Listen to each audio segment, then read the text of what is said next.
They say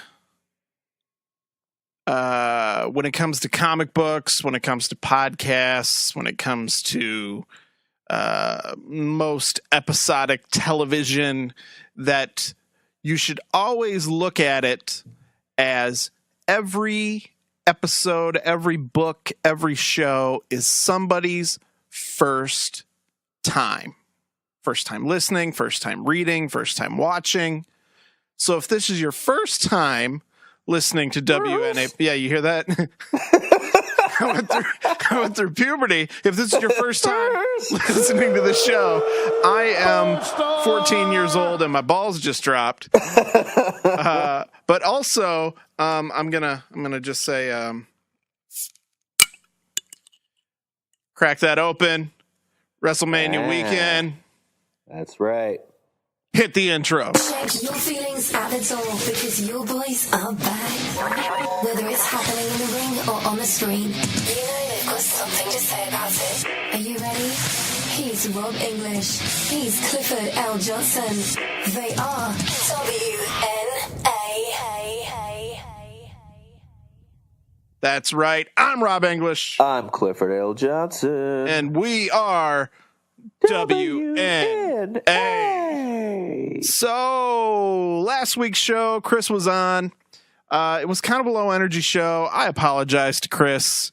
I don't know what it was. I just was kind of, drained by the time we started recording. I blame it on Cliff. Yeah, it's always the black guy's fault. It is. It's usually the black guy's fault. Yeah. Black guy was late. Yep. Black guy's batteries weren't charged. Yep. Had to wait for black guy to get new batteries. Yep. So, yeah, it's your fault. How you feel about that? I blame Burger King, actually. Cool. I blame Burger King, too, because they're the motherfuckers that got me sick. Exactly. But that didn't bleed into last week's show, did it? Sure. I mean, I might have farted a couple times. I don't think Chris heard it or, Oh, I'm sure he heard it. Experienced that unpleasantness, but he smelt it. So it's WrestleMania week, buddy. It is. And even though I said last week that I wasn't excited, I'm getting excited. Yeah. Yeah. I'm getting excited. I kind of agree. It's the time of year that all wrestling fans wait for. So, it's the big show of the year. Everything builds to this. And then the night after, we start all over again. We start anew. But this WrestleMania is a pretty stacked fucking card. Am I wrong?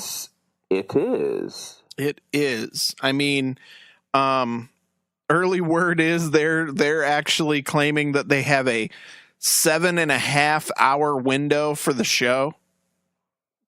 That's absolutely insane. It's ridiculous. Because the pre-show's 2 hours, and then pre-show's 2. WrestleMania proper begins at 7. Yeah, and it Eastern. goes to 11. It goes to midnight.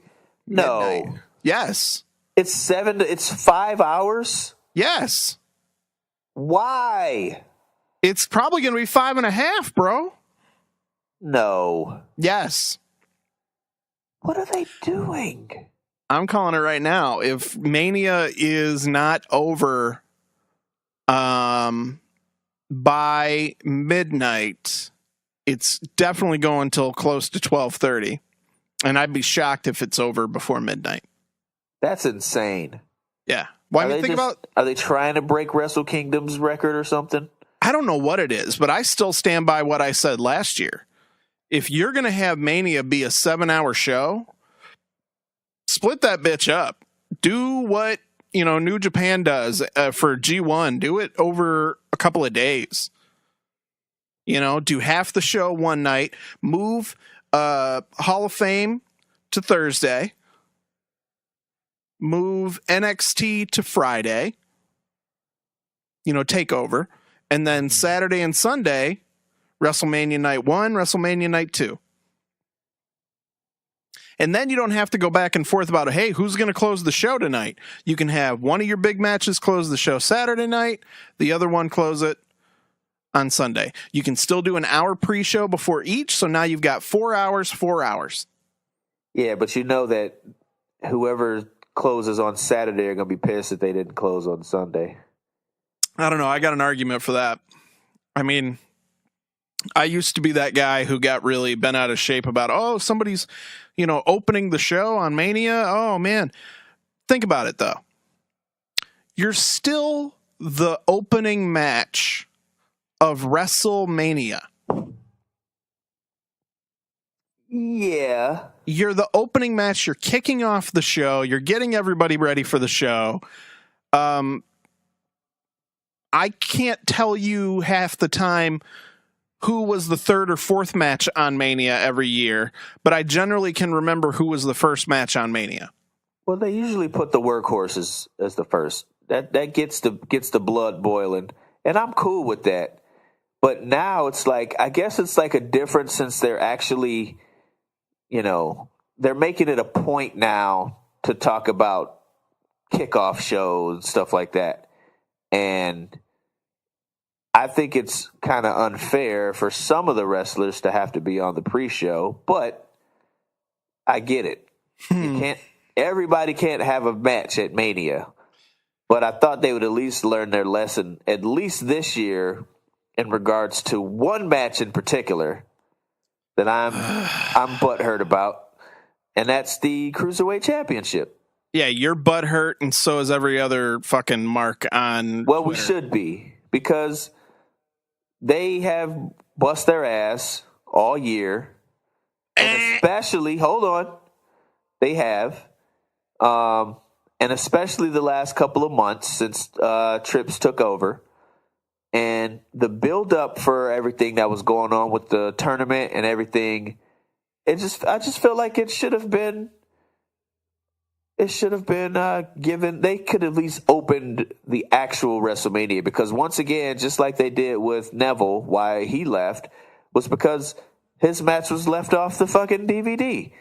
Right. And this is going to happen again to these cruiserweights, and I don't think it's fair. Well, like, it's a championship match that they treat like it's not a championship. They don't give a shit about it. Well, let me say this. I don't 100% disagree. I feel like if it's a championship match, it should be on the Mania card. Okay? I do agree with you on that. However, 205 Live guys, did they bust their ass all year? Well, sure they did. They were trying real hard to get the division over. But here's the thing.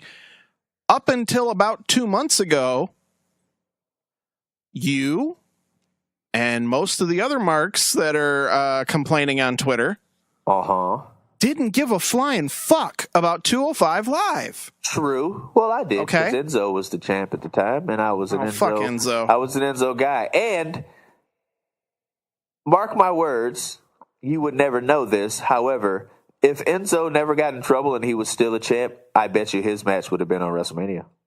I actually agree with that. Yeah. I agree with that, because he's a character and that's what Vince wanted. Mm-hmm. But the moment he got caught up in some bullshit, and I don't mean bullshit as in like, oh, he didn't do it. No, we don't know whether or not he did it, but I kind of lean towards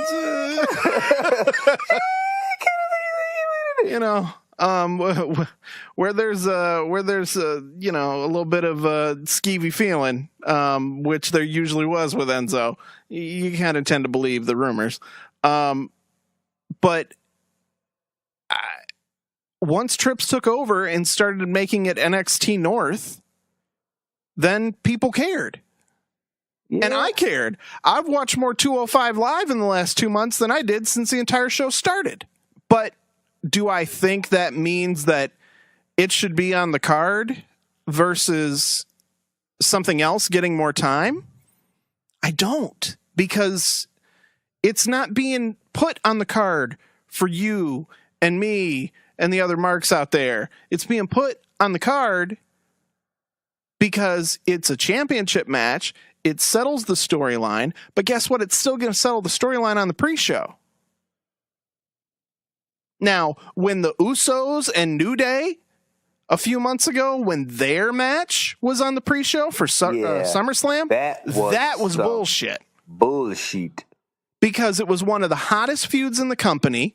Yeah. You knew they were going to have a blowaway match. And and it was for a championship. You stuck it on the pre-show. Okay. Yeah, that was extra whack. I do believe that Mustafa Ali and Cedric Alexander are going to have a great match. But of the 70,000, 80,000, whatever's going to be in the Superdome this weekend, that like 20 to 30,000 of them are probably going to give a shit. And like only 5 to 10,000 of them are going to be in the arena when the match happens on the pre-show. True. They don't care. I mean, True. 205 Live's getting ready to start. We're recording this on Tuesday. Okay. I have my iPad up so I can watch it right now. I'm sure you are watching it on your television. You know I am.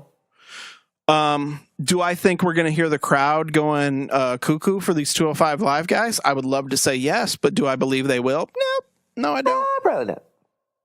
So if a crowd that is sticking around to watch the TV taping doesn't give a shit, yes, you are going to have more hardcore fans in town for Mania than you are these guys in wherever they are. I know they were in Atlanta on Monday. But if they don't give a shit, pissed I didn't get to the show. Right. If they don't give a shit, what does that tell you? You know, I don't think it's a big deal. I really don't. Yeah. I mean, whatever. You're right. I know I'm right. I know. Thank you. Appreciate it. Hey, Buddy Murphy. Buddy Murphy. So, we're talking about, 205 Live. SmackDown just ended. Raw was Monday night. As far as go home shows go, what were your thoughts? I thought I liked Raw's go home show. I thought the match with Finn Balor and Seth Rollins was amazing. Was fantastic. The build up to Roman and Brock was still pretty good. Of course, Paul Heyman is talking the best of ever. Mm-hmm. I like that they kind of gave Roman the upper hand for a moment, but still had Brock get the last word in. Everything else on Raw, I'm not really invested too much in. The Braun. You want to talk about that now? Or we'll get to that. All right. We'll get to that when we break down the Mania card. All right. Because faithful WNA listeners, we're gonna talk about that. Oh yeah. But yeah, no. Raw was a good, I'll say fairly good go home show. Yeah. Do I think they were a little heavy handed with some of the video packages? And I'm somebody that likes the video packages. I do. I think it was a bit much.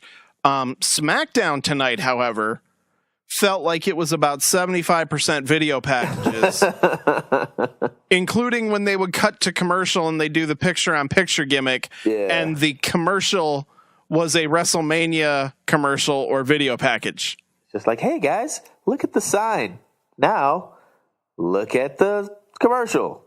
Now, look at the sign again. Now, look back at the commercial. Right. Like an Old Spice commercial for damn WWE. But I am, last week was not feeling it. This week I am. Am I going to put it on WWE Creative? Not really. I'm going to put it more on the fact that I realize that, it's going on Wednesday, and in just 2 days, really, 3 days, we start the WrestleMania weekend festivities. You got the Hall of Fame Friday.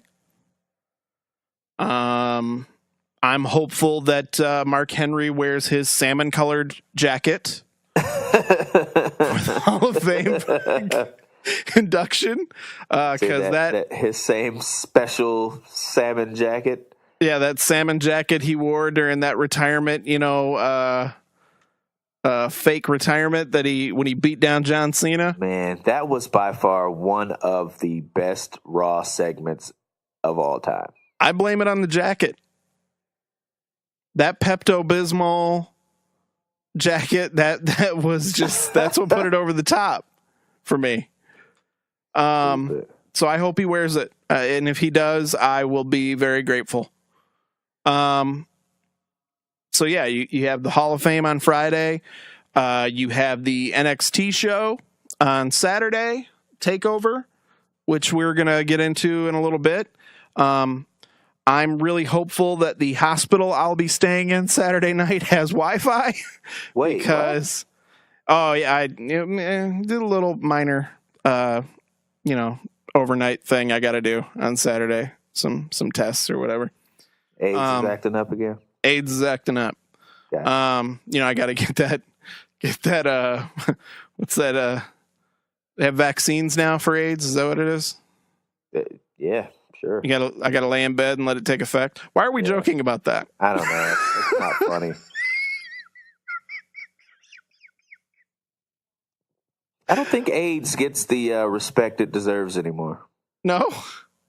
Respect it deserves? Well, remember back in the day where it was just like, in the 90s? It was just, like TLC was big? When it first popped up, When TLC was walking around left eye with condoms in her glasses? Yeah. It's like now it's all about breast cancer now. You used to be told don't go chasing waterfalls, and now what? Man, I don't know. I'm going to stop talking before I sound too politically incorrect here. Oh, well. Do we cross that line on this show ever? What? Line crossing? What? Nah. He was your habitual line crosser. Dragon's milk.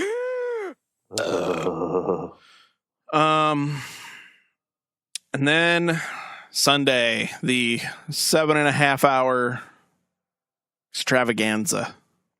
Where I just fell asleep. Just thinking about it. Oh, I'm so tired. Before we get into all that stuff, did you get a chance to see any of Sakura Genesis from New Japan? I did not. Did you happen to see the bump that Will Ospreay took? I did not. Okay, well, but since you talked about it, I'm gonna Google it. Please do so. Google Will Ospreay. You could probably even go on Twitter and look up Will Ospreay and probably find the video or GIF of it. Will Ospreay dies. Will Ospreay was on the apron with Marty Scurll, and he went to do the Spanish Fly off the apron. He went into the backflip. Marty Scurll goes off the apron towards the floor, and Will Ospreay lands all on his head and neck on the apron. Ooh. And his head kind of twisted to the side, and like he kissed his own shoulder, basically. And he didn't die? No. However, he finished the match, but word is after the show, he was in excruciating pain. And there was a lot of fear that all of his bookings that he had coming up, over WrestleMania weekend in New Orleans, he wasn't going to be able to make it. Well, it was revealed today that Will Ospreay, he sent out a Twitter message today saying, I will fight. He's going to fight through the neck pain and everything. Jeez. Did you see it? Oh. Yeah. That was a bad bump right there. Jeez. He's going to fight through it and complete his bookings. However, yeah. Yeah. He showed the reverse angle. Holy. Yeah, I was going to say the original angle, it looked nasty, but when you see the angle like spot on facing him, it's nasty. I can't even look at it no more. Yeah, it's bad. I'm surprised he's walking. Exactly. It's bad. I mean, hey, you know, you're going to do what you're going to do. You're a grown man, Will Ospreay, but whew, buddy. I mean, you're a young man. All you hear about when it comes to Will Ospreay is that he's pretty much always in pain. You know, whether it be his back or you know, I believe he's got knee trouble. But I want to say Will Ospreay is only like 26. Yeah. You know, he's a young cat. And I mean, I know, you know, you have a certain bar you kind of hold yourself accountable to, but my goodness, man, you're too young to be, you know, fighting through some of this shit. Like, I know you don't work, you don't get paid, but bro, let's see if we can't heal some of this shit up, you know, and then make that big comeback, buddy. Yeah, sit down for a minute. Sit down for a minute, rest up, go to WE, get your check, and then go back to doing whatever you want to do. Go to WWE and form a team with Ricochet. Oh, yes. Wouldn't that Call be... it the Spot Monkeys. Oh, speaking of Spot Monkeys, Lindsay Dorado with a little front handspring off the ropes into like a sloppy sit-down stunner. Yeah. Oh, is he going for the flying cat bath? There we go. The flying cat path? Yeah, cat bath. Ooh. Almost You know what a cat bath is. Come on now. Clifford L. Cat bath? With all your, you know, dalliances with the ladies. You don't know what a cat bath is? Oh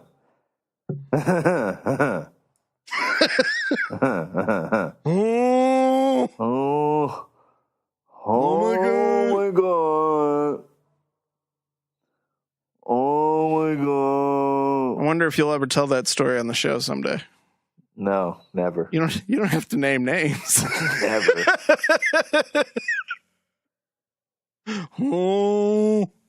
Oh my god.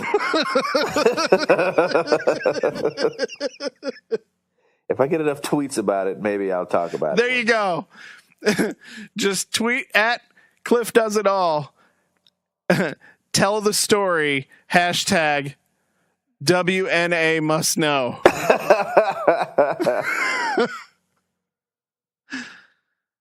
Oh, look at that. Grand Metalik about to lose his mask.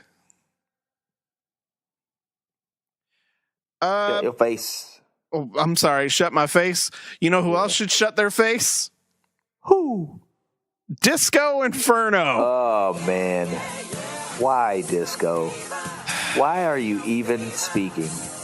So I take it you've already heard about this. Oh, yeah, I definitely heard about that. For those that don't know, Disco Inferno, after seeing the Will Ospreay injury, decided to take it upon himself to open his fucking mouth. Now, the last time Disco opened his fucking mouth and inserted his foot was when he was being a creepy ass fuck and saying, hey, if you see any hot chicks at a wrestling show, take their picture and send it to me. Well, Disco, he decided to tweet out, I think I have discussed the industry-wide epidemic of the lack of common sense regarding injury prevention. Nobody knows how to, quote, work anymore. They would rather kill each other to get Dave Meltzer to put their match over. That is a problem that needs to be put front and center. guys are going to keep getting hurt. Now, not necessarily a bad thought. I mean, he's entitled to his opinion, 100%. But this is coming from Disco Inferno. Not what I would ever describe as a, quote, worker. Or draw. But the best part is, Cody fucking Rhodes saw the tweet. Man. And Cody decided to end Disco's career with just 2 tweets. Opened up a whole can of tweet whoop ass. Cody Rhodes says, "Stop. You know nothing. You have drawn $0. No fan has ever left a show thinking about you. You were lucky to be a juiced up double lifer, quote, over with the boys type in an era where you hid in plain sight coasting on others' success. Couldn't hang then, can't get booked now." Oh my God. And his follow-up was, "I take no pride in ending that man's career with a single tweet.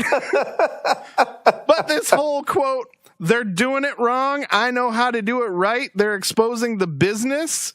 Well, that logic itself is exposing the business.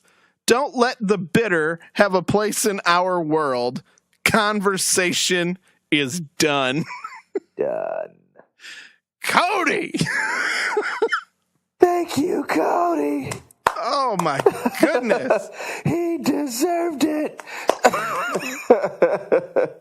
Now, I mean, the discussion between, you know, old workers versus new workers, current generation versus old, you know, when the Will Ospreay Ricochet match happened and everybody was losing their mind, Vader, you know, Vader, he went out there and I fucking love Vader. Vader's one of my favorites ever. You can't tell me that one of the best monster heels in the history of wrestling. Look at that window of time in WCW when Vader was just dominant. Oh yeah. You know, a legend. Okay. And glad to hear that he had open heart surgery. He has come out of it. It was successful, but apparently there's a lot more that needs to be done. So best of luck and well wishes to Vader from us here at the show. Sorry. I was going to let you finish. I was going to let you, you know, you were on a roll there. Oh, do your Vader. Do your Vader. It's time. It's time. It's Vader time. Boom, boom, boom, boom, boom. So I mean, the battle between those two camps will constantly be going, and both sides have a good point. You know, is it a bit unsafe with some of the chances that these guys take? Sure.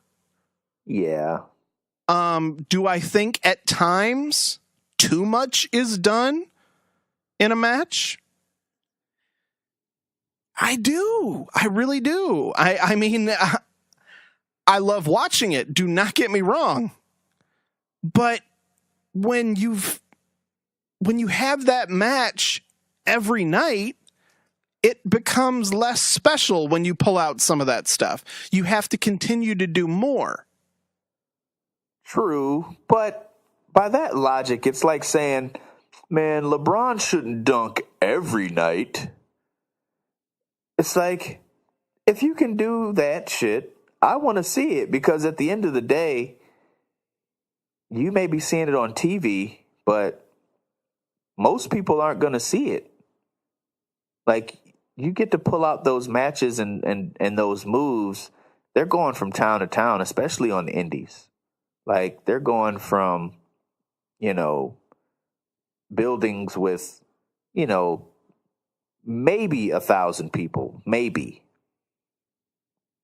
I mean, of course, when you get to, you know, New Japan shows and stuff like that, you're going to get bigger crowds. But for the most part, these guys are all indie darlings. They're trying to make a name for themselves, And they have to go out every night and impress whatever town they're in. So I say, go out and go balls to the walls. And, if you kill yourself, hey, I love it. I love it.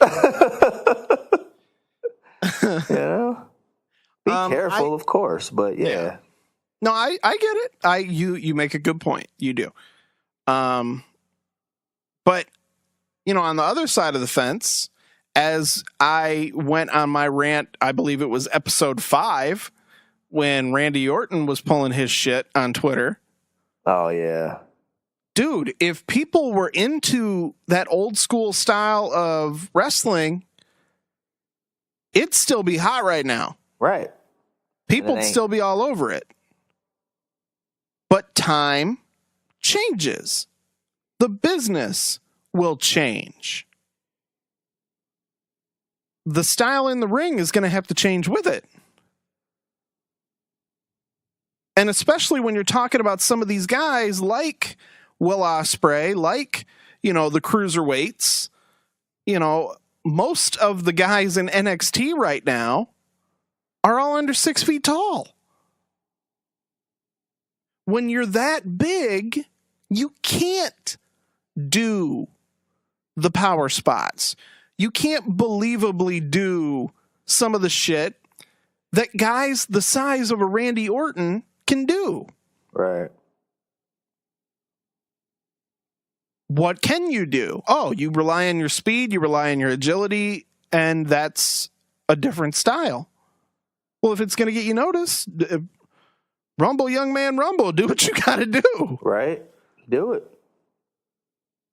So I don't know. Like I said, there's arguments to be made on both sides, but when it's coming from somebody like Disco Inferno, who, as Cody said, not a damn person ever got done watching Monday Nitro going, man, I wonder what Disco's going to do next week. As I said the last time Disco opened up his mouth, I haven't thought about Disco Inferno since 2002. Disco who what? So, Disco yeah. Fever. Yeah. Speaking of all this indie stuff, Cliff, did you see any of what's going on at WrestleMania Access this weekend? I saw that Keith Lee's going to be on it. Bro. And Walter. Yes. And I think that's freaking awesome. And I think I might just drive to New Orleans on Friday. NXT basically is taking over WrestleMania Access. And they are holding 4 separate tournaments starting Thursday through Sunday before Mania begins. You're going to have people from NXT. You're going to have people from Progress. You're going to have people from the WWE's UK division. You're going to have people from Evolve, all competing in these various tournaments. And you're going to have matches featuring the Progress Tag Team Champion chips, the Progress Women's Championships, the Progress, I believe, World Championship. And you're also going to have the World Wrestling Network championship that is currently held by Keith Lee, defended at Access. So damn right. I want to go through some of these tournaments with you, and you can hear what some of these matches are, because I think if you're not sold, you're about to be. So you're going to have a United Kingdom Championship Invitational. The winner of the tournament will face the UK champion, who I would assume will likely still be Pete Dunne. Yeah. So you're going to get Dan Matha, NXT guy, against Drew Gulak. You're going to get Mark Andrews against Zach Gibson. You're going to get Leo Rush against Buddy Murphy. Leo who? Yeah, exactly. Oh, he exists still? He still exists. Sweet. And you're going to get Lince Dorado against Raul Mendoza. Right? Winner of that tournament will face the UK championship, Pete Dunne, or UK champion Pete Dunne, on Sunday, April 8th, somewhere between 10 a.m. and 12 p.m. Yeah. you are going to get an NXT Tag Team Championship Invitational. Tag teams will compete for the right to face the tag team champions on Sunday, April 8th, so the day after TakeOver. Those tag teams in this tournament: Mustache Mountain, Trent Seven and Tyler Bate, taking on the Juicy Boys. I thought Tyler Bate was injured. I think that was storyline. Oh. Yeah. Okay. Taking on Cliff's favorite tag team, Tino Sabatelli and Riddick Moss, the Juicy Boys. The Juicy Twins. You're going to have the Street Profits taking on Cesar Bononi and Adrian Jaude. So you're going to have the Brazilian guys there. Sanity taking on the Forgotten Sons. TM61 taking on Oni Lorcan and Danny Burch. Speaking of Oni Lorcan and Danny Burch, did you see what is probably being teased for TakeOver with these guys? No. Well, they challenged any tag team to face them at TakeOver. Now, I believe they're talking the pre-show. Oh. Could be the show proper, but odds are it's probably like the pre-show. But they said, we're ready to go to war. Oh, War Machine shows up? I believe War Machine will answer the challenge and debut. Would be dope. So I'm very excited for that because, you know, I love War Machine. Yes, you do. You're going to get the NXT Women's Championship Invitational. Winner will face the NXT Women's Champion on Sunday, so it will either be Ember Moon or Shayna Baszler. But that tournament consists of Nikki Cross taking on Aaliyah, Dakota Kai taking on Lacey Evans, Kairi Sane taking on Bianca Belair, and Peyton Royce taking on Candice LeRae. That's going to be a nice tournament. Do you notice that I never know what his last name is? Montel Street Profit guy? Montez Ford. Montez, there you go. He has Bianca's lip tattoo on his neck, and he also has it on his trunks. I didn't notice that. Yeah, I was like, hey, wait a minute. You think they're a couple? Aren't they? I didn't know that. If they are, oh, I thought you were in the know. I just put you up on something. I would assume so because I know when Bianca was coming at Mandy Rose on Twitter that Montez was coming to her rescue. Yeah, so it makes sense. Look at that! I done put you up on something. Hey, congratulations! Welcome to the club of people knowing shit. Hey, I just feel like you want to fucking do you want to fucking medal? You always want to know something. Now you know. Well, speaking of know something, the NXT North American Championship Invitational Tournament. Cliff, have you seen that belt yet? I just saw the belt, and I think it looks old and incredible. As we've said on the show, I'm a fan of championships that look like championship belts. This one, in fact, does.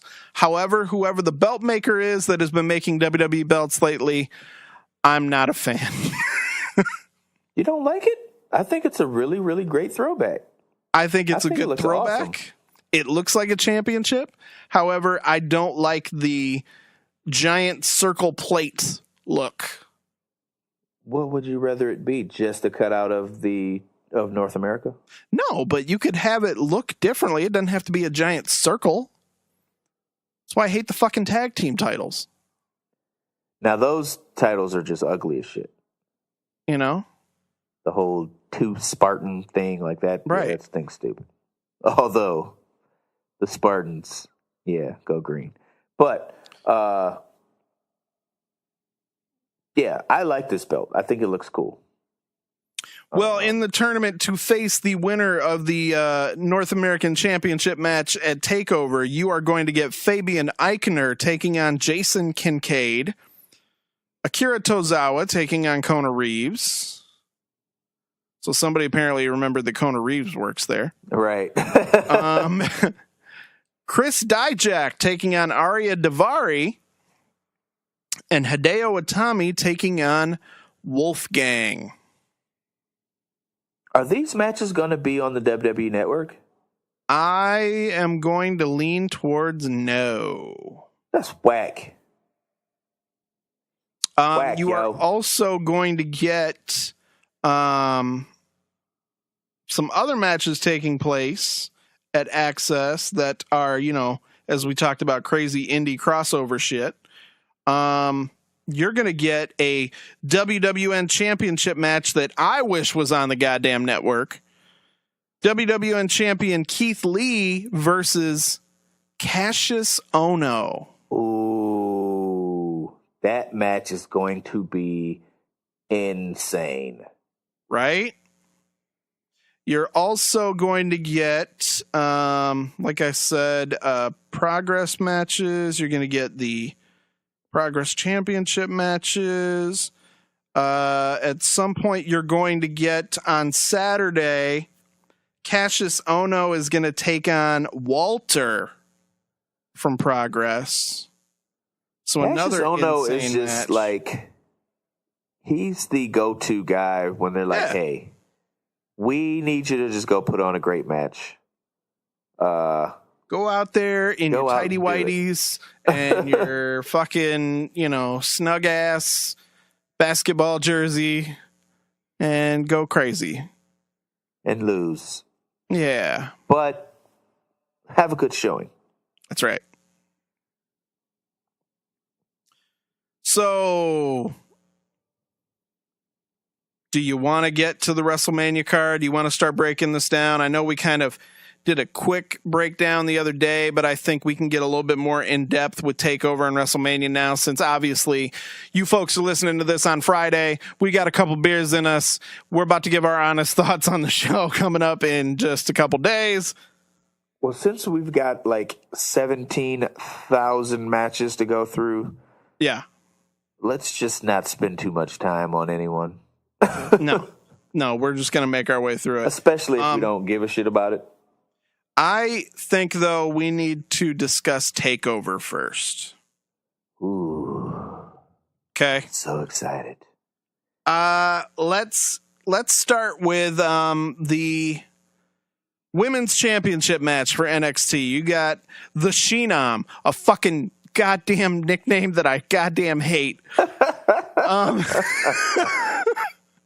Taking on the Queen of Spades, Shayna Baszler. How many queens can you have? You can have many. Do you think that she'll get called up and we'll have a Queen of Spades versus Queen of Hearts? Versus the Queen of WWE? No. Versus the Goddess versus the Empress? No. Versus the Czar? Who's the Czar? I don't know. Cesaro? Oh.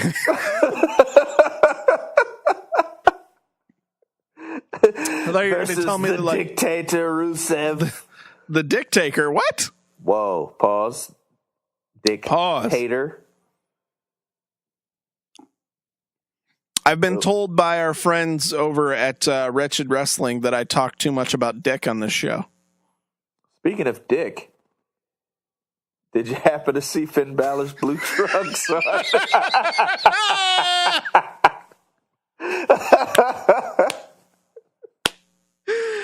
Okay, all right. No, we're not talking about dick. Hold on a second. Hold on.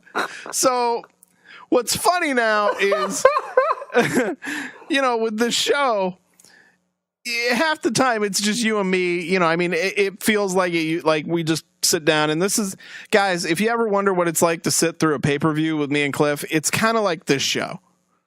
We're watching the show, we're getting into it, we get loud, we scream, we whatever, but we also just sit there and, Mystery Science Theater the fuck out of the show.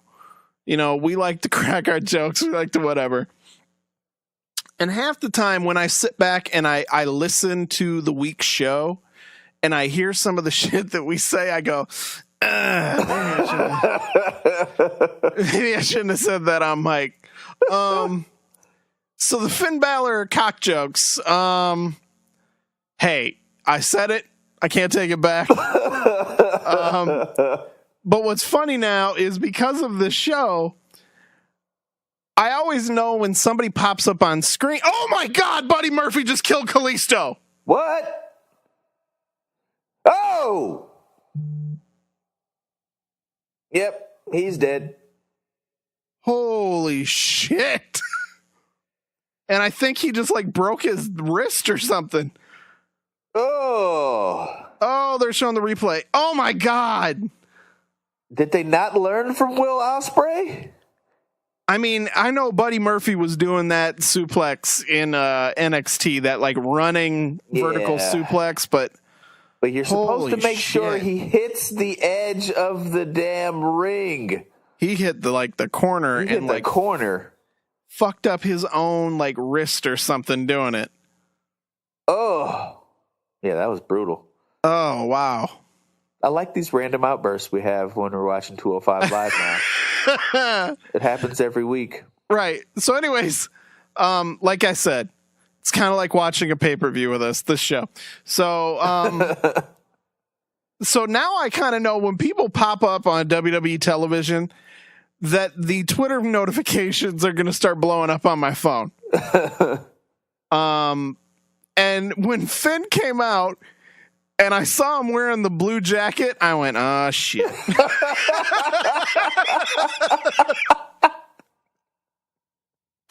Somebody's going to tweet at me. Somebody's going to say something. So then I'm like, well, the camera's staying away from his dick. So I think, oh, never mind. There it is. I mean, Jesus Christ, Finn.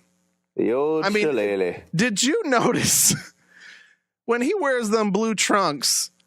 I was like, wow, Finn, why are you hiding a topographical map of the Mississippi River in your trunks? Because all I'm seeing is veins.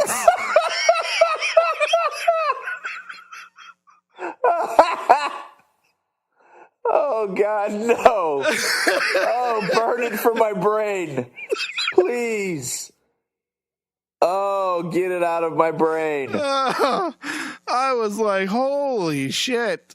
Oh, I hate you so much right now. It was bad. So anyways. Were we? All right, NXT. Ember Moon, Shayna Baszler. Their match at the last TakeOver was pretty damn good. It was. I believe this match will be as well. I 100% think that Shayna Baszler is winning the title. Already? Yep.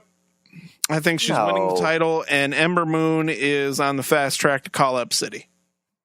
I could see her getting called up and getting into the Battle Royal. Since it's going to be on the kickoff show, who gives a shit? Yeah. But yeah. I digress. Moving on.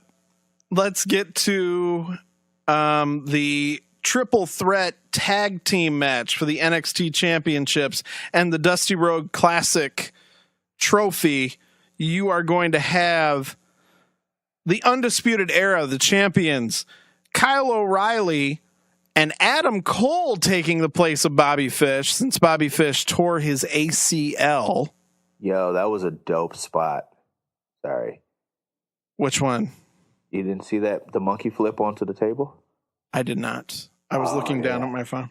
Oh, yeah. All right, continue. The Authors of Pain, Akam and Razor, Toka, Razor, taking on Roderick Strong and Pete fucking Dunne. That's right. We call that it Dunne match Strong. Is going to be a damn good match. Oh, yeah. Who wins? I'm going to go with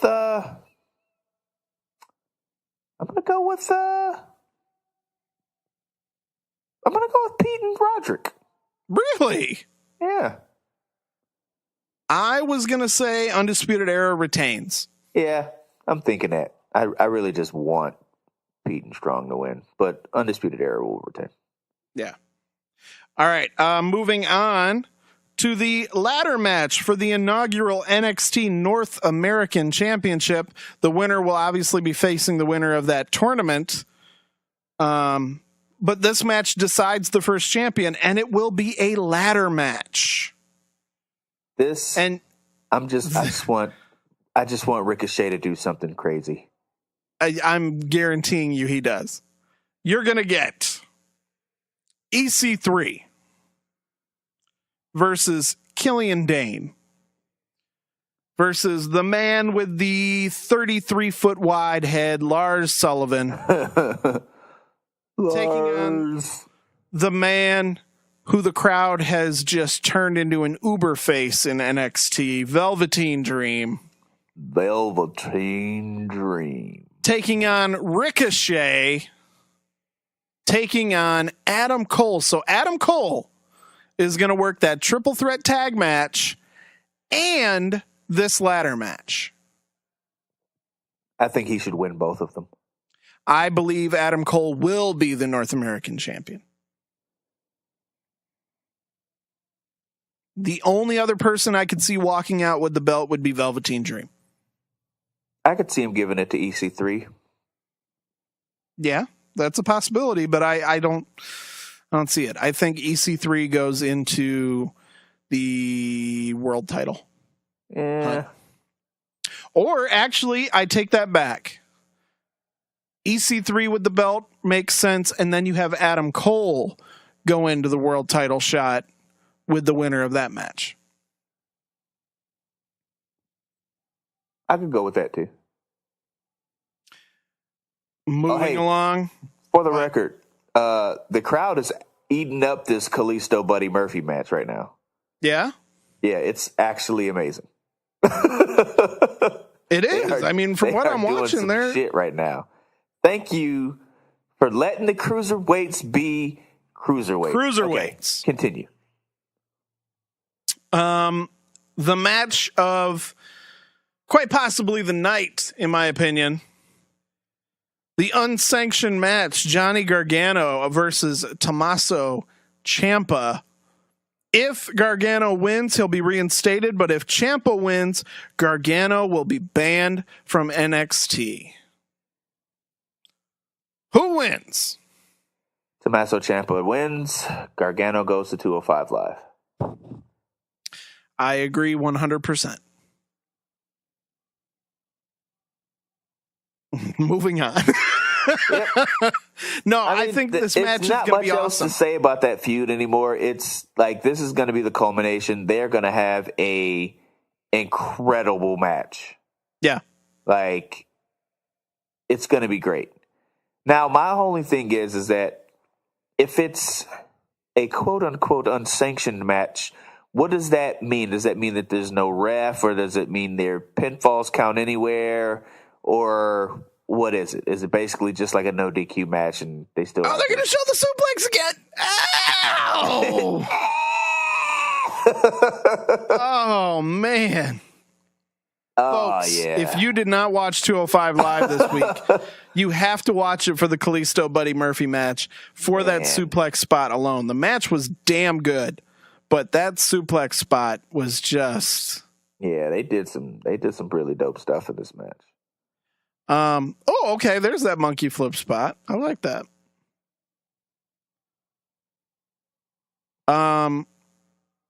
So I wanted to point out, after Chris brought up the World of Beers over here by me, listener and friend of the show, Bruce, heard it and tweeted at us and added World of Beers to the tweet. And they responded, and I responded back, thinking that, like most social media people for most businesses, don't follow wrestling. Whoever's handling the social media over at World of Beers certainly does, because I said something about, us talking about it on our show, and they tweeted at us about, something to the effect of, if you don't think that Johnny Gargano is going to have the match of the night with Tommaso Ciampa in their unsanctioned match or something like that, then you haven't been paying attention. I was like, what? World of Beers, you just earned a new customer. Yeah, let's see if we can do an event in there. That'd be pretty awesome, wouldn't it? Yeah. Live show, World of Beers. Hey, let's do our anniversary show there. Yeah, there you go. Huh? You listening, World of Beers? Yay, World of Beers. Do it. All right. So that was quick. We both basically said the same thing. I would actually be fine with Gargano losing and somehow Ciampa gets fired from NXT and he chases Gargano onto 205 Live. Yep. Have that feud on the main roster. Yep.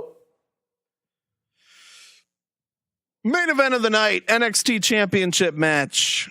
Aleister Black challenging the champion Andrade Cien Almas with Zelina Vega. El Idolo.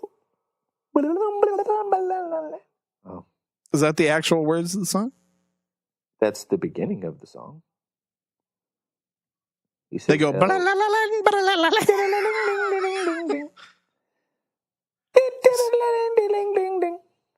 Yeah, it's something like that. You son of a... I see Drake Maverick, best name in WWE on my screen right now. Uh-huh. He's losing his shit about something. I bet he's saying Cedric Alexander and Mustafa Ali should not be on the pre-show. Right. You mother... Worked my ass off to get this. So who wins between Aleister Black and El Idolo? Oh, man. You can't... It's going to suck because I think he should have a longer title reign. But since he's probably going to get called up, I'm going to go with the Aleister Black win. And they've been pushing Aleister Black. He hasn't lost yet. Yeah, he's like the new Asuka. They're going to, well, he did lose, but he lost, like, how do you say? No, he hasn't lost, has he? He has not lost. No, he hasn't lost, yeah. Nope. So...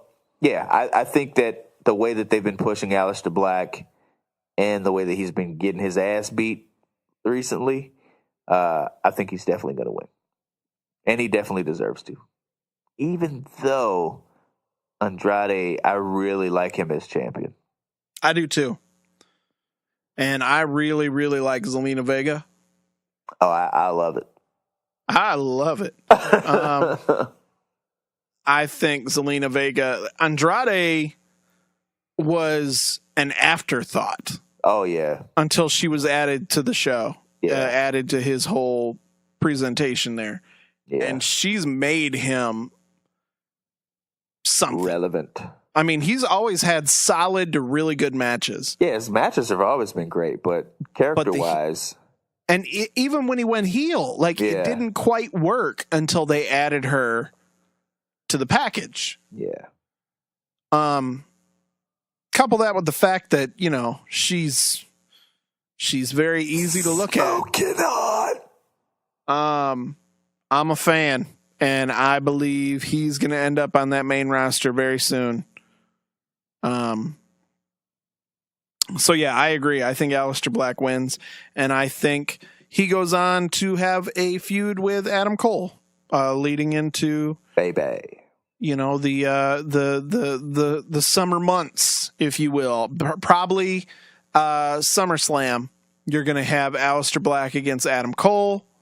Adam Cole hands Aleister Black his first loss, and then Aleister Black gets called up. Rob calls it right now.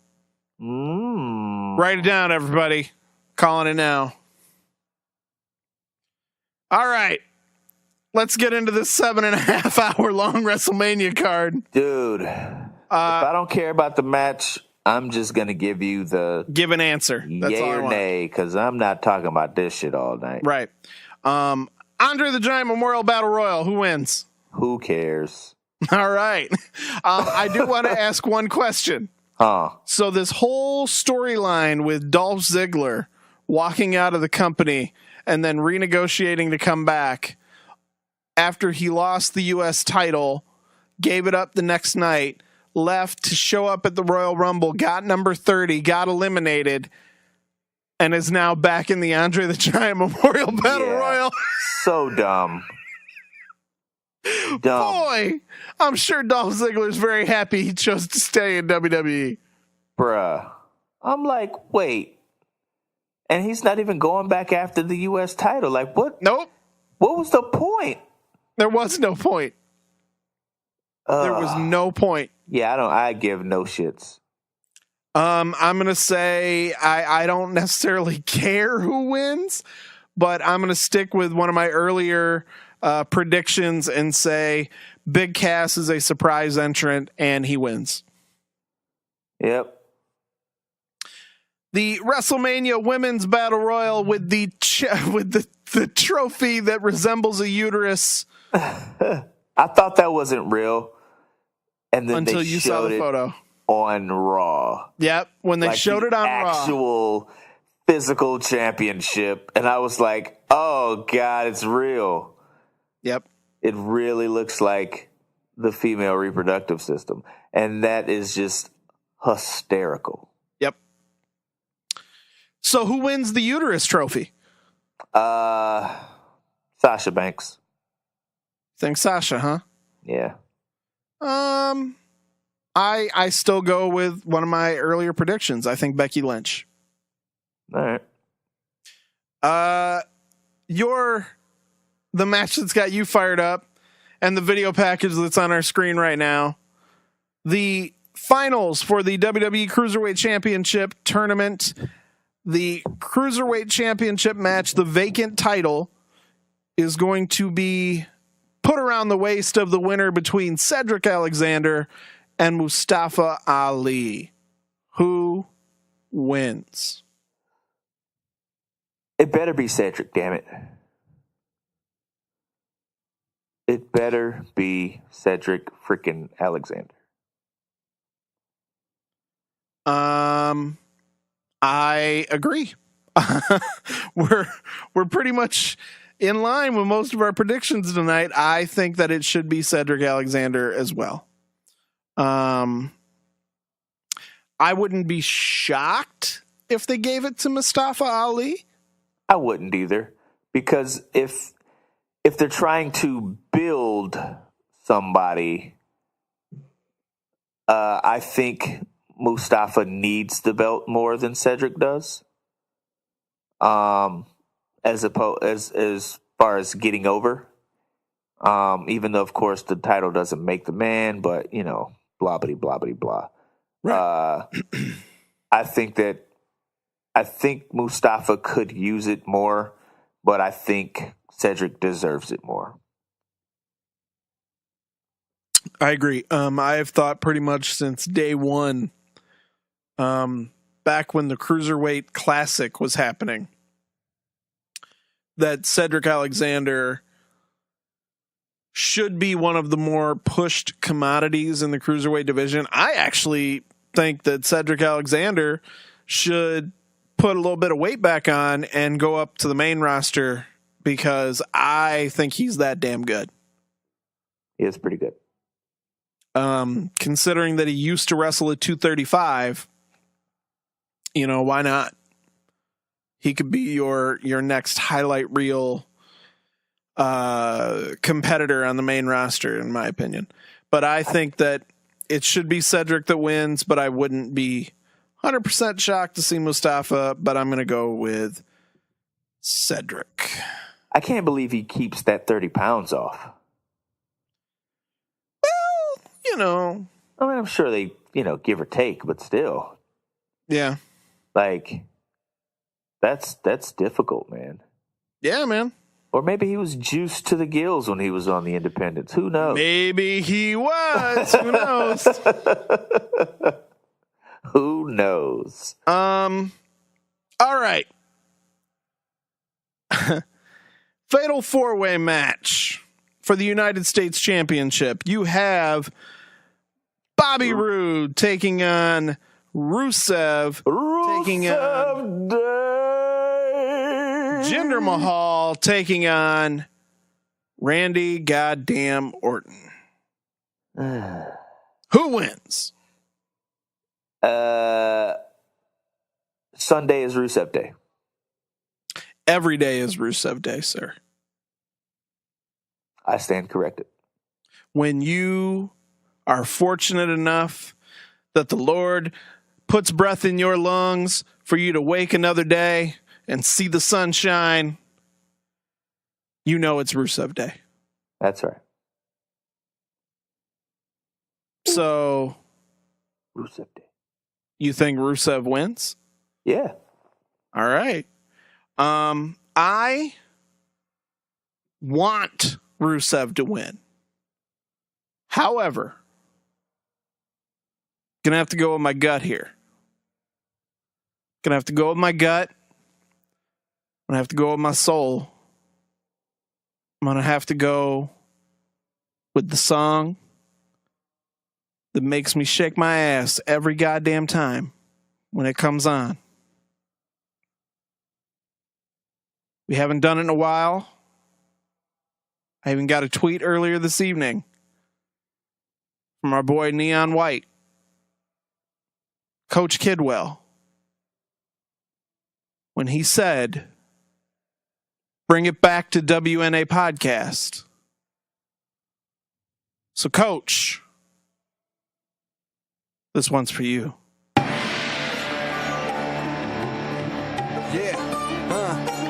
Goddamn right.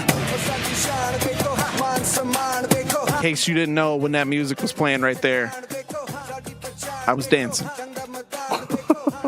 I'm gonna go with Mr. Shiki Tartar, Shiki Dar Dar. I believe Jinder Mahal walks out with the U.S. Championship. And he rechristened it the Indian Championship. And I think he's going to christen it Back Knee and Aggressive Nipples Championship because Jinder, imagine all the shit they're going to do with Jinder holding the U.S. title. True. Since he dropped the world title, he's kind of fallen by the wayside. Yeah. And I think he's getting more into, I think we even said it on the show, the niche that he belongs in, which is kind of upper mid-card Jinder Mahal. Yeah. You know? So I think that's where he belongs. I think that's what you're going to see. Jinder Mahal, U.S. champion. A heel U.S. champion in Jinder Mahal. So many more possibilities of what to do with that belt and who he can face, you know, with a heel versus putting it back on somebody like a Bobby Roode or a Rusev. Yeah, whatever. Cliff already moving along to the next match. We went from one mid-card title to the next. We're going to go to the triple threat match. Seth freaking Rollins taking on Fergal Horsecock Finn Balor and the Demon in his blue trunks taking on the new father, the guy who couldn't stop talking about his child on Monday. Hey, I feel him. You know, I'm not shooting it down because it's like everything he was saying, I was like, he's telling the truth. Hell yeah. I love my daughter. I love my baby girl. I love my baby girl. I love my baby girl. I got up and walked in the other room. She was sleeping in bed, and I just kind of stood in the doorway and looked at her. Daddy loves you. But what was he doing? Was he trying to go face? I don't know, because I thought at one point he was gonna like flip, and he didn't. I mean, everything he was saying made you go, "Aw." Right. And they're sitting there like, Miss, are you okay? He loves his daughter. I mean, when he started going in depth about when she cries and I hold her and she stops crying, I was like, Miss, stop it. Oh, man, you're going to make me like you, man. Stop it. I'm going to cry, man. Why are you doing this to me right now? Yeah, I think you're going to see Finn Balor walking out with the belt. I think the demon wins. I think... You know why? Because he needs something to cover him up when he's coming out to the ring. I think he's going to win. He's going to wear the belt around his waist, and I think he's going to have an intercontinental cock ring made. It's just going to be resting. When that music hits. Dun, dun, dun, dun, dun, dun. Go ahead. What is it? What's the song?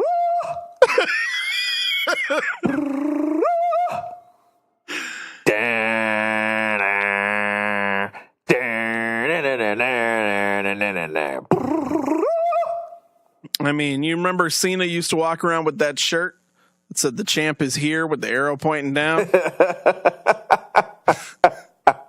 Finn Balor. It's going to say the champ is here, and that arrow points down, and in that arrow is going to be the initials OGBC. Oh, God. Big cock. Finn Balor walking out with the belt and the attention of all the ladies in the crowd. And apparently you... Apparently me, because for the last 3 weeks, I can't get away from it.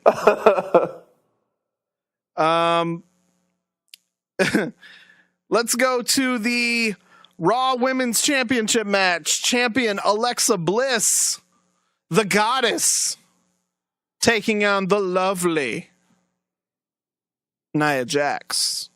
I'm going with the Nia Jax beatdown. And hopefully crowning at WrestleMania. How about this? Nia Jax defeats Alexa Bliss, beats her down. Mickie James runs in, starts beating on Nia with the chair, gives Alexa time to get up. They lay her out. Nia is the new champion. But then Carmella comes in and cashes in and becomes the new Raw Women's Champion. Didn't I say this already? If you did, I blocked it out. I'm pretty sure I said that a couple I'm going to lean towards no because, I think it sounds better coming out of my mouth than yours. You have a habit of doing that, but we'll let you have it. It's okay. I think we both are in agreement, though, Nia Jax will defeat Alexa Bliss, because if she didn't, how fucked up is that storyline? Man. Yeah, that's terrible. All the talk, like even Monday, they made like a ridiculous blubber comment. Yeah, I'm like, what? Come on. What are we doing? Like I said a few weeks ago, it's storyline. It's lazy storytelling, but it's just a story. But dude, when they said that, I was like, well, can't help you anymore, guys. Yeah. Pretty stupid. Pretty stupid. SmackDown Women's Championship. What in my book will more than likely be a contender for match of the evening. The Match Empress of Tomorrow, year. the great Asuka, taking on the phenomenal Whoa. Charlotte Flair. Whoa. I said it. No. I said it. Take it back. There's only one phenomenal. And that's Alan Jones, damn it. Well, Alan puts in great matches, and he belongs. He belongs. Sorry, Dragon's Milk kicking in.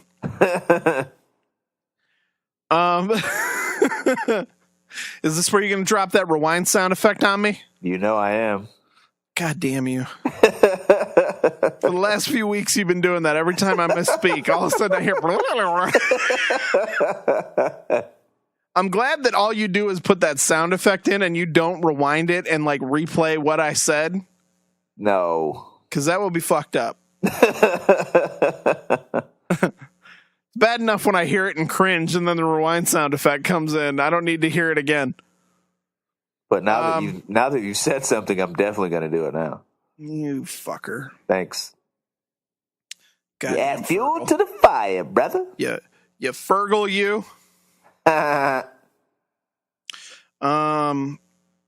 Charlotte Flair, though. When's the last time Charlotte Flair had a bad match?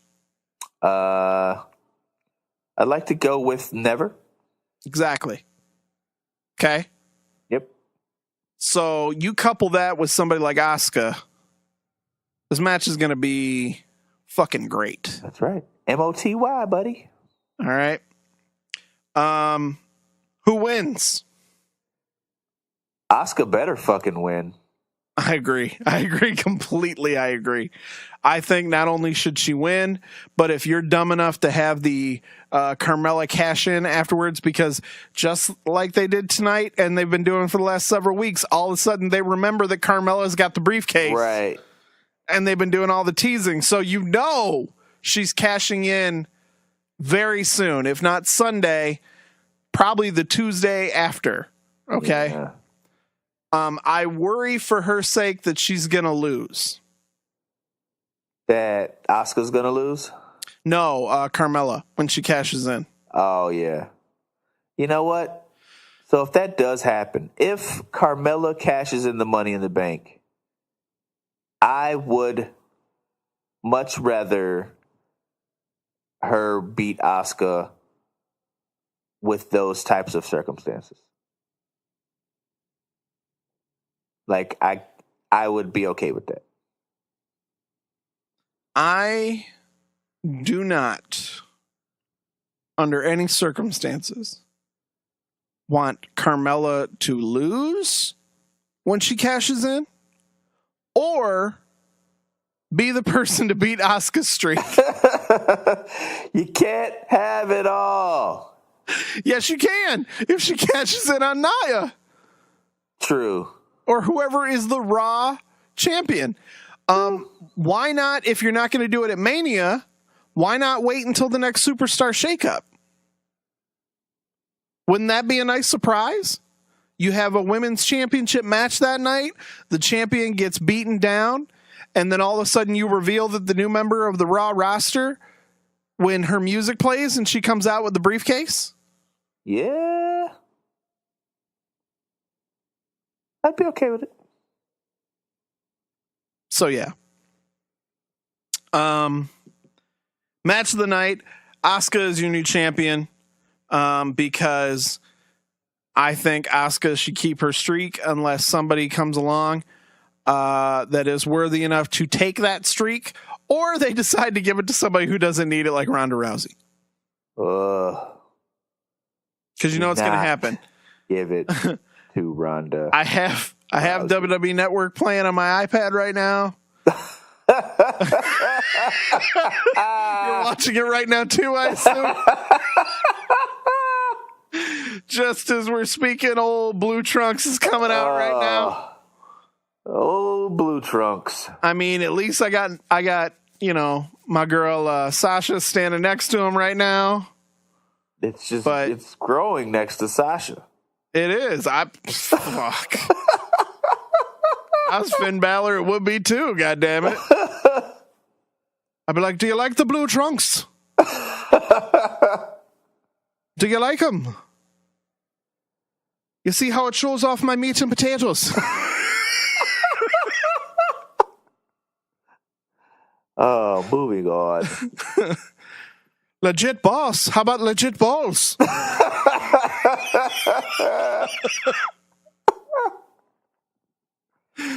I can't take this anymore.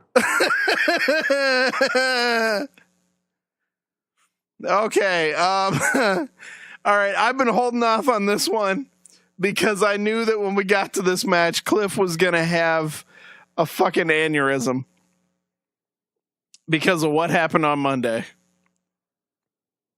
Let's get to the Raw Tag Team Championship match. The champions Cesaro and Sheamus taking on Braun Strowman and partner to be announced. What the fuck? Okay. So why are they doing this to Braun Strowman? Why? Like, I get that they're like, hey, he's really funny. Let's start making him do funny stuff. Let's give him a big guitar to play or whatever. Let's give him a double bass.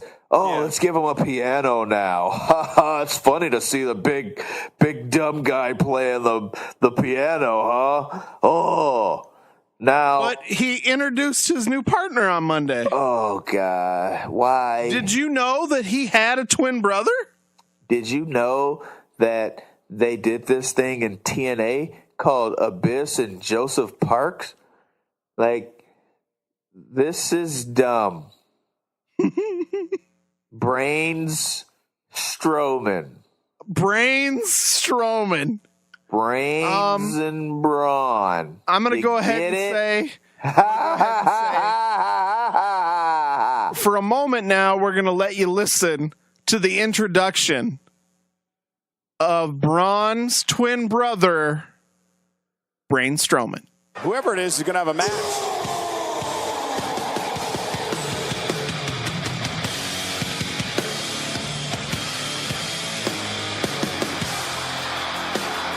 Oh my God, look at the size of this guy. Where did Strowman find him? Corey? My brother's Braun. I'm Brains, and I'm about to come down there and knock yours out of your head. You see how stupid that is? So I know this is an audio podcast. To paint the visual for you, what you just heard was Braun walking to the back, his music playing again, and him coming out wearing a white button-up shirt, no tie, sleeves ripped off, and glasses. Looking like like Bubba Ray Dudley's brother. He looked like Ogre in Revenge of the Nerds too. He did. When he joined the Nerds. He did. And you know what? I've always gotten that vibe from Braun Strowman. I've always felt like, he was one step away from being Ogre. Yes, but I know that the bar stole Ogre's gimmick with the whole Nerds thing, but could you not hear Braun Strowman? Nerds! I could. Ooh, Becky. Becky. Becky with her fire get up. Becky with the good hair. With the cheeks out. Hello. Hola. Did not know that Miss Lynch had it going on like that back there. Waco. My goodness. My goodness. See how we stopped on a dime the moment? I mean. Yeah. Anyways, Braun Strowman.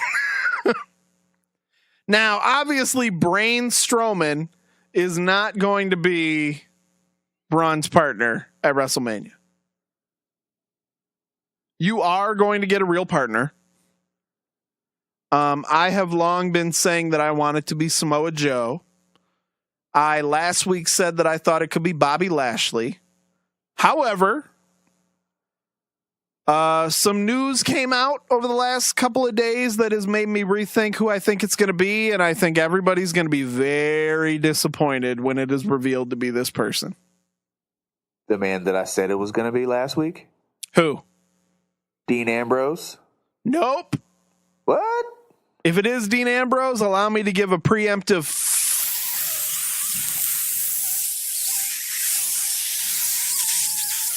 fuck. Every time. You think it'll be the Big Show? I think it's going to be the Big Show. Yeah, he did just sign like another long-term deal. He said he signed a new multi-year deal, and not to just be like an ambassador, an in-ring competitor. I just hope maybe they just put him on Velocity, you know? Hey, Velocity doesn't exist anymore. It does. It's called 205 Live. Why isn't that on the network? Velocity? Yeah, man. Am I the only person clamoring for old episodes of Velocity to be on the network? Velocity was great. I used to go back and watch some of the old matches that were on there. I was like, yo, this match was incredible. Right. Velocity was dope. Put fucking Metal on there. Put Heat or put Jacked. Now I'm hearing that Sunday Night Heat is about to be dropped on the network soon, which I'm excited for. Yeah, that'd be great. Because for a while that was like the third show. They had storylines on Heat. Oh yeah. And then it just became like the Sunday night filler pre-show show. Yeah. But for a while there, Heat was like a legitimate, like, oh, did you see Heat? Gangrel, his first WWE appearance was on Sunday Night Heat. Fucking talk about, we talked about music last week, WWE music. By far, that's a countdown we need to come up with. Oh, yeah. Best entrance themes in the history of WWE. Gangrel was amazing. The Brood. I mean, hopefully you're playing that right now under us talking. You damn By sure far, right it's playing. One of my favorite entrance themes ever in the history of wrestling. Wow. Just every time I hear it, I want to just fucking strut down the street with my dick out. Why? Is that something a vampire would do? Something I would do. If you were a vampire. If I was a vampire. No one will see it. Not all of us are as fortunate as you, Clifford L. Hey, you know, my mom wanted to name me Fergal, but... Old Horsecock Johnson. Yeah, she didn't want me to have two names. Right. Fergal Johnson, it didn't ring. What's that old you remember that old like they talked about the guy whose footprints were on the beach, and he asked the Lord, where were you? I only saw one set of footprints. I was with you the whole time, my son. The only difference is but when Cliff tells that story, he said, I saw footprints and a dragging line.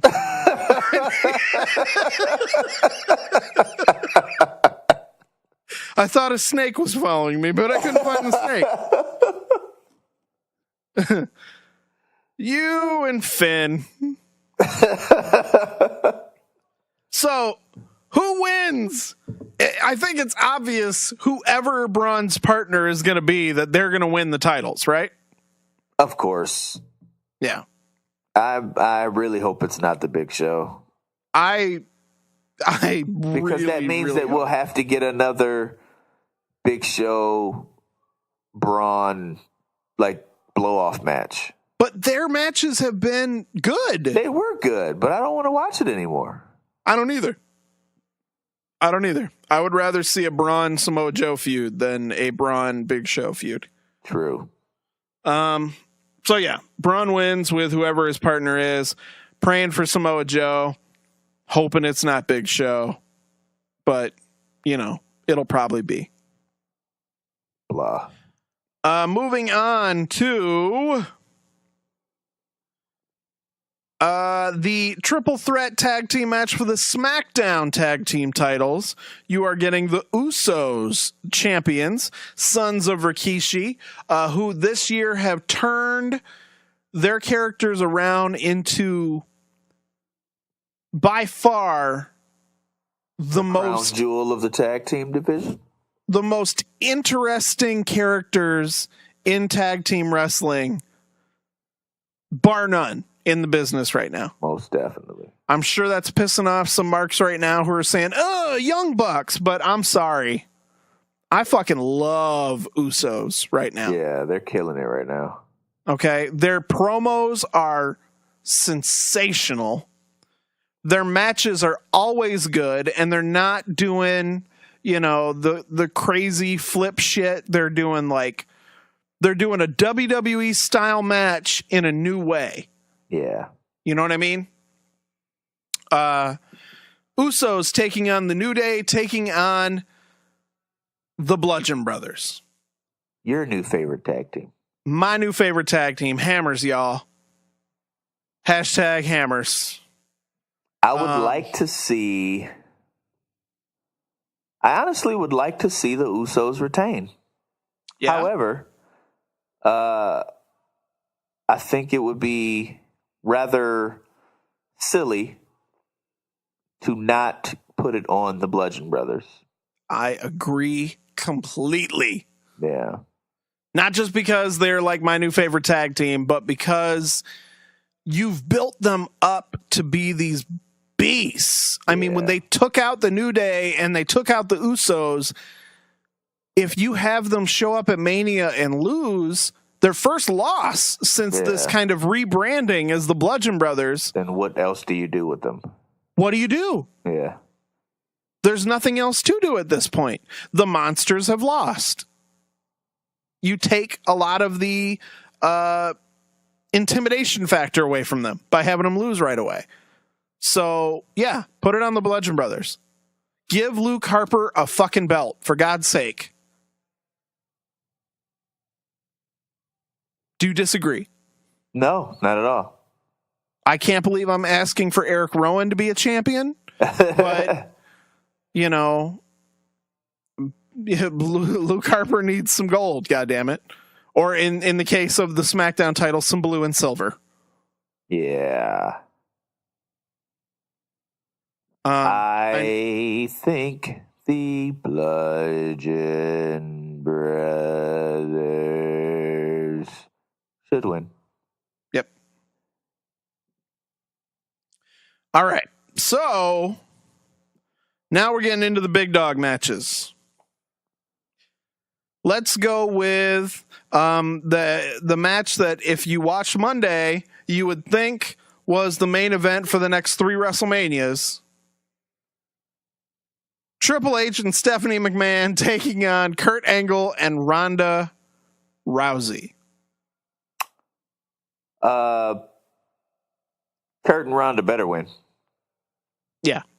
No point. I don't think there's any way that they don't. This match should be on the pre-show, by the way. There ain't no way in hell this match would have been on the pre-show. I know, right? It should open the show, though. I don't think it opens the show either. I think you are going to see this match being very late in the show. Yeah. I wouldn't even be shocked. What do I think will open the show? The Uso tag will open the show. Yeah, either the Uso tag or the Intercontinental title match. Yeah. Because I think those 3 are going to have like a crazy match too. They're not going to be allowed to go as crazy as some of the matches on the show, but yeah, I think that opens the show. Yeah. Yeah, Kurt Angle, Ronda Rousey win. I wouldn't be shocked to see because of how much he's allowed Ronda to just whip his ass over the last few weeks. I wouldn't be shocked to see Ronda make like Triple H tap out. That would be kind of dope. Like you saw on Monday when she grabbed him by the throat. And he dropped to his knees like, ah! First of all, Stephanie completely ruined that segment.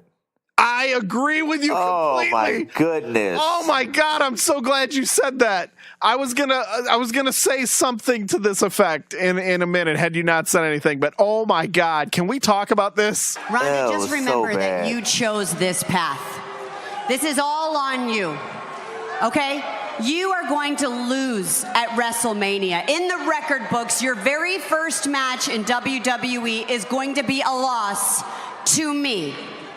And we all know, the world knows how you handle losses.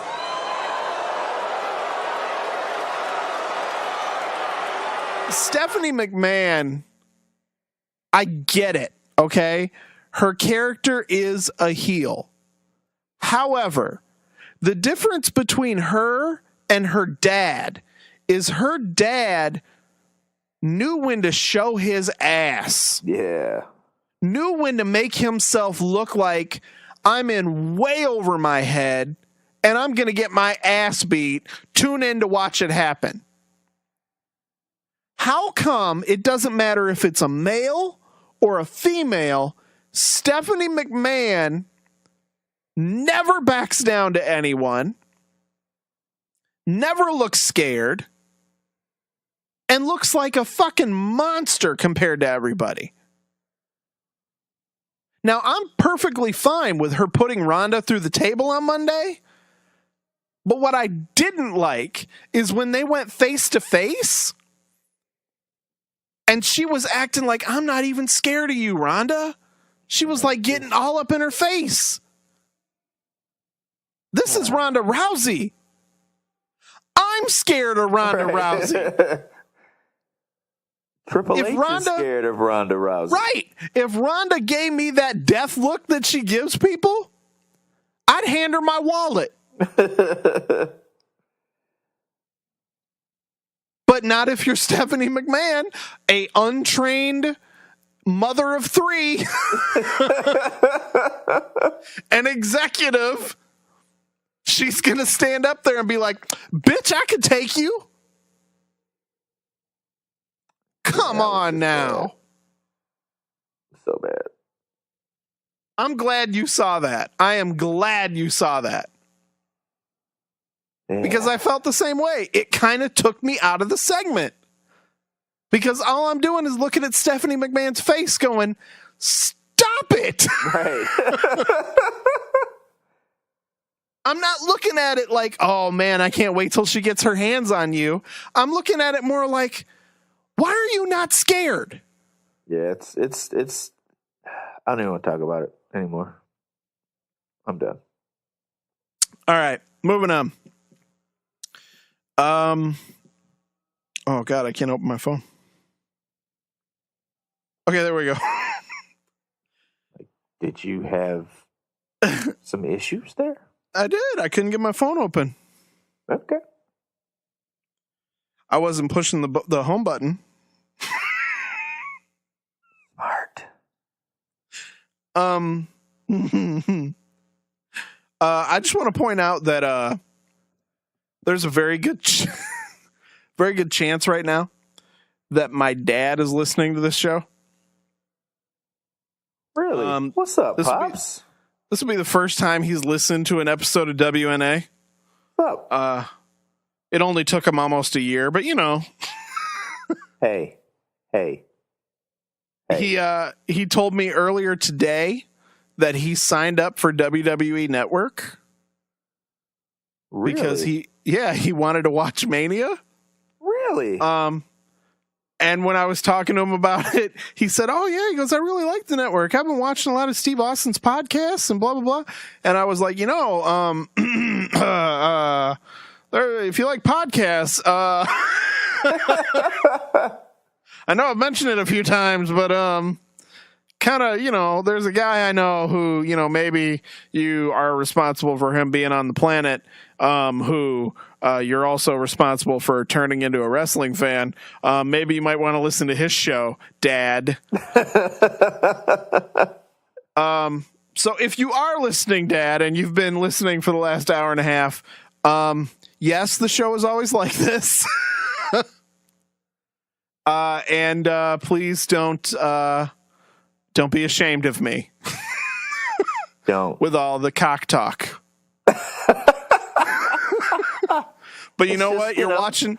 We love roosters. That's all. Right. You're watching Mania this weekend. You'll see it. You'll see it in HD. Okay. And when you do, you're probably going to text me. And when you do, just text me OGBC and I'll know what's up. So let's move on to the next match. Kevin Owens and Sami Zayn taking on Shane McMahon, and the finally returning to the ring after a 3-year absence, Daniel Bryan. Yes! Sorry, Yes! I really should have gave you a warning. Do you need to change? Nah, I'm good. I'm still Good. low from last time. You're just gonna sit in it, huh? Yeah, just let it. All right. Hold down. So, I don't think I need to ask this question, but I'm gonna anyways. Who wins? Sami Zayn and Kevin Owens. Really? Yeah. Why do you think so? Because otherwise they're gonna get fired. But if they get fired, they can just pop up on Raw. Yeah, but that'd be stupid. It would be, but that's, I think, what their plan is. You think so? Yes. No, I think they should win. And I think Daniel Bryan should go to 205 Live.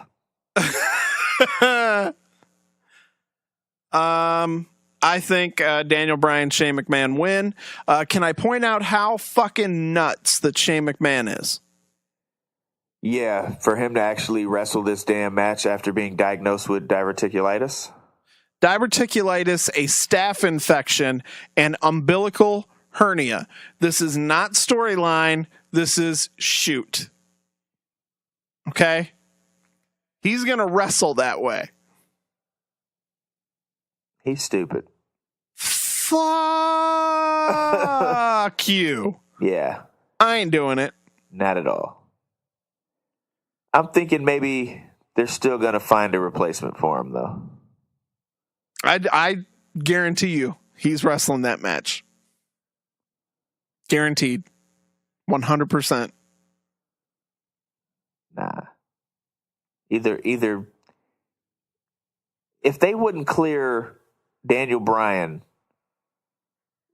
for 2 years for having some freaking medical injury that the doctor said he was good with for damn near the last year.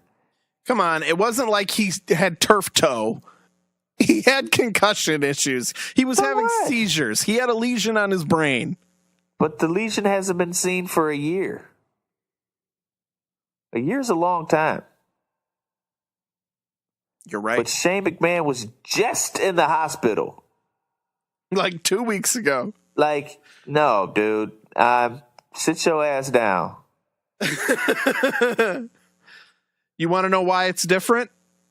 Because he's Vince McMahon's son? Because Bryan Danielson's name is not Brian McMahon. Yeah. I get it. Okay, this is Shane McMahon. He's going to wrestle because he says so. And if I die in the ring, Dad, I love it. No. I love it. No, that would suck. That would suck a whole lot. I don't think he would actually die in the ring, but I'm just saying, like, if there's any type of long-term effect, I get it, like the storyline, and I get that it's supposed to play out this way, but they could have just used the actual, beat down to write him off, Yeah. Like, yeah, for him to actually, unless this isn't real, but why would they?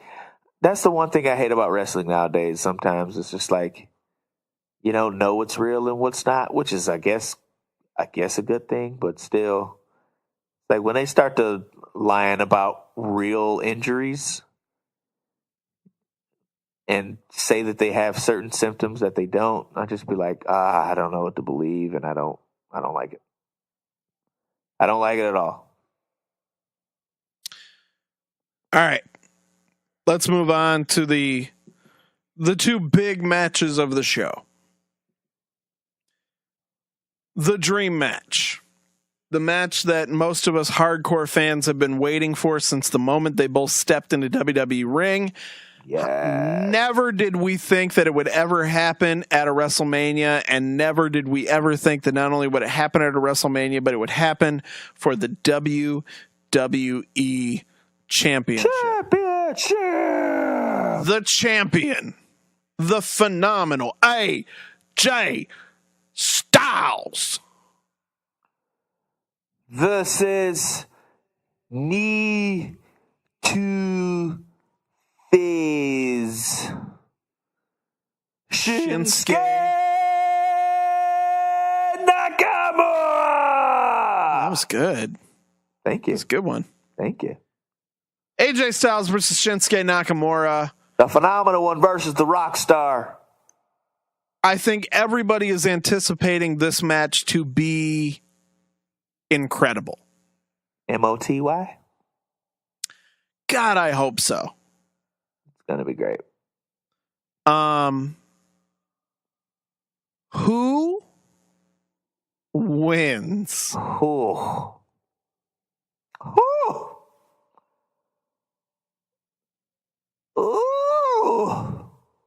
I don't know. Like, would they give Shinsuke the WWE Championship? What has he been on the main roster for, 8 months? I think so. Something like that.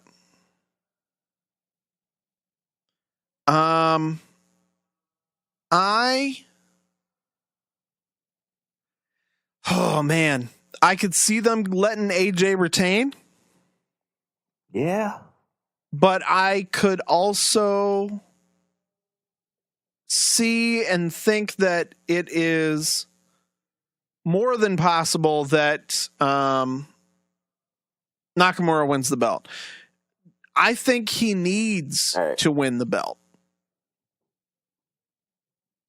Yeah, I think he needs it. I think he needs it because they need to do something to make him more palatable to the non-hardcore audience. They brought him up from NXT. They started giving him 5-minute promos, which he did not need. He was kind of like the guy who was there, but never was really looked at as a star. He was just kind of like, oh, look, it's the wacky Japanese guy. I think he needs it because then you can have him face off against other heels. If they stick around on SmackDown, Kevin Owens, Sami Zayn, your Baron Corbin, your Randy Orton, your, people like that, have these matches that he can have with these people to get himself over.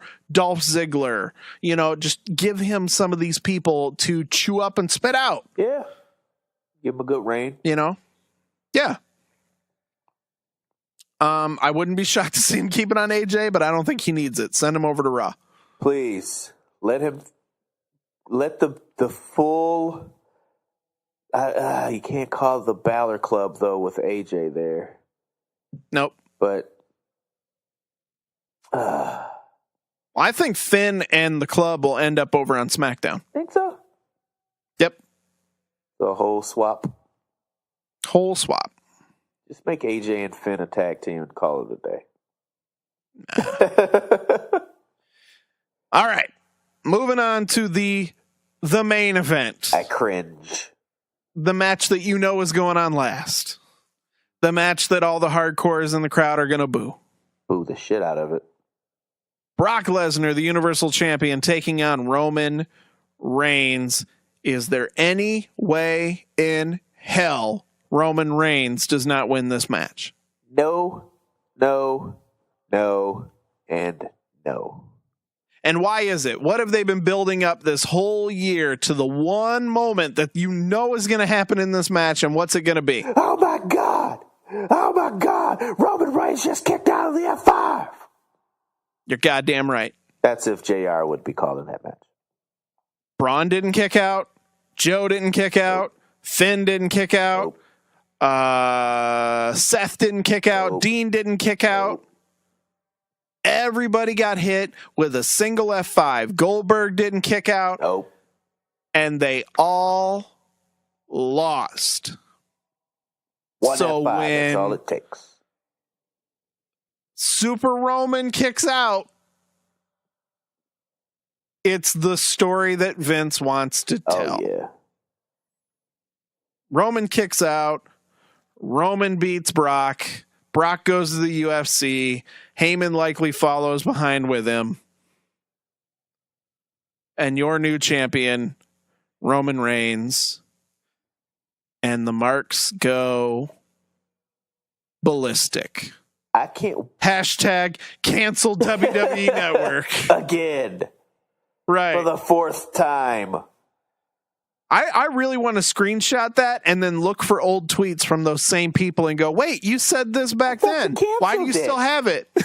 Still watching, huh? Yeah. Anybody but you, Robin. A lot of people are thinking that Paul Heyman's going to stick around, though, to manage either Ronda Rousey or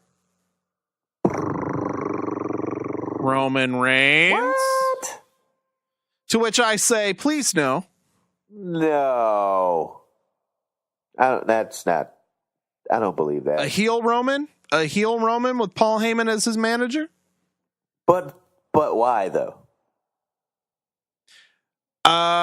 Because what's the one area that Roman still struggles with?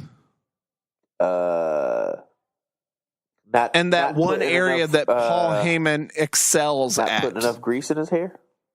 There you go. He's not greasy enough. That's right.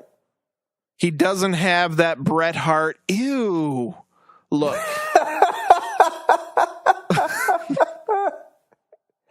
He's drippy. He's so drippy. That's the one thing that I think when Vince McMahon looks at Roman Reigns standing next to Baron Corbin, that he looks at Baron and goes, God damn it, pal, look at that. Why can't you do that, Roman? Sure, he's got less on top of his head than you do. But look at how greasy it is.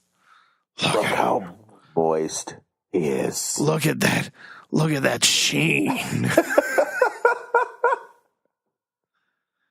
Feel like I need a shower just looking at him. I don't know if I can agree with a heel Roman with Paul Heyman, because if that happens, he'll never get booed again. And maybe that's what they want. I don't know. Maybe they just want to do a heel face role reversal for everybody.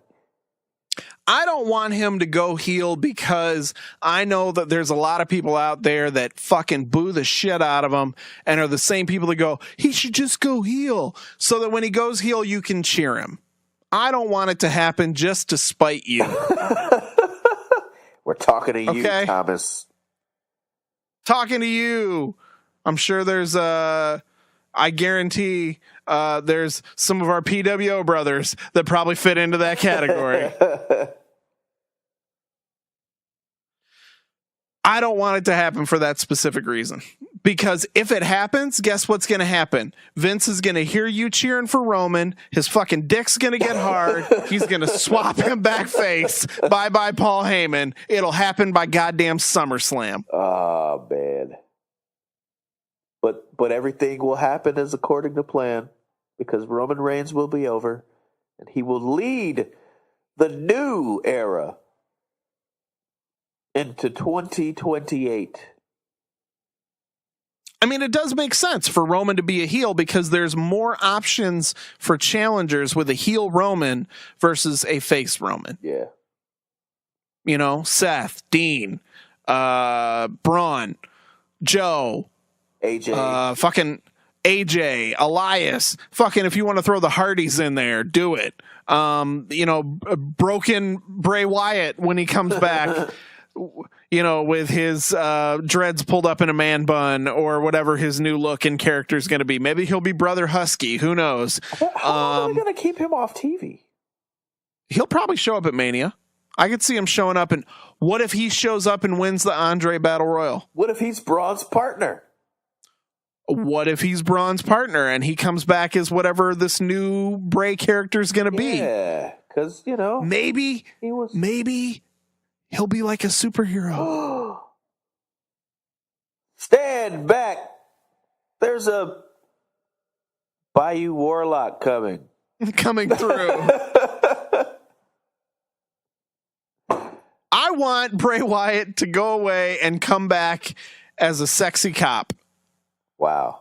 Okay, so Roman Reigns. No, and I want him to come back. Lesnar. I want him to come back wearing a cop uniform with short sleeves and like booty shorts. Wow.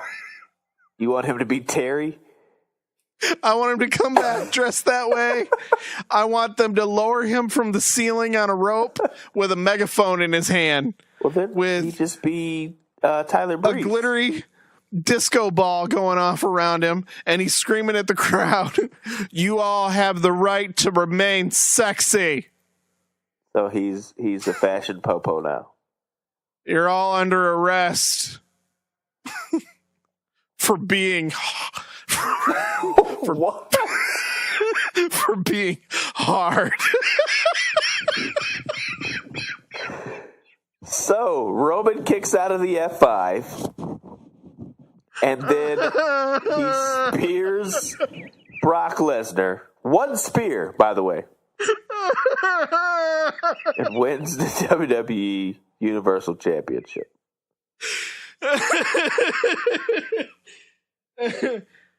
They call me Officer Goodlovin'. Stop it. Stop it. You stop it now.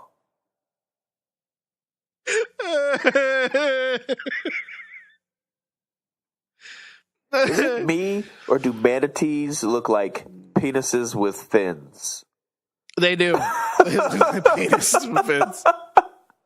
What brought that into mind? I'm watching Total Bellas. It's still playing in the background, and Daniel Bryan and Brie are swimming with manatees right now. Oh, okay. Yeah. This is the only episode of Total Bellas I've ever seen.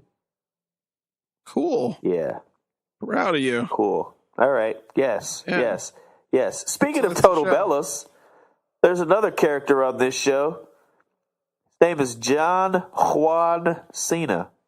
Oh, you mean John Cena. Super Saiyan Juan.